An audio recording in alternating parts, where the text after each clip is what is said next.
मुंबईच्या पायधुनी परिसरामध्ये 7 वर्षांच्या अल्पवयीन मुलीवर अत्याचार झालेला आहे। मुलीला उपचारासाठी जवळच्या रुग्णालयात दाखल केलं।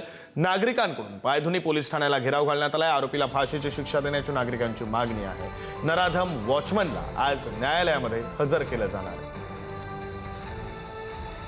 पायधुनी पोलिसांच्या हद्दीमध्ये आज दुपारी जे आहे एक पोलिसांना कॉल प्राप्त झाला।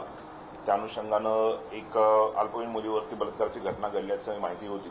त्या अनुषंगानं पोलीस स्पॉटवरती जाऊन जे आहे की पोहोचलेले होते। संबंधित जे आहे आरोपी ताब्यात घेतलेला आहे आणि या अनुषंगानं जे आहे आपण रितसर एफआयआर दाखल करून अधिक तपास चालू आहे। प्रतिनिधी शिल्पा नरवडे आपल्यासोबत फोन लाईनवरून जोडल्या गेलेल्या आहेत। त्या संदर्भातले सविस्तर तपशील देतील। शिल्पा, अतिशय संतापजनक प्रकार आहे।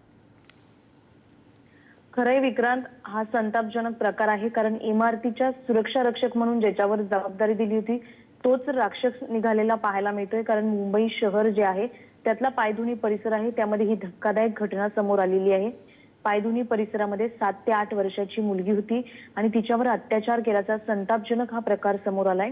पीडित जी चिमुकली आहे ती इमारतीमधील शौचालयात गेली असता जो आरोपी हा नराधम आहे त्याने पीडितीवर अत्याचार केलेले आहेत।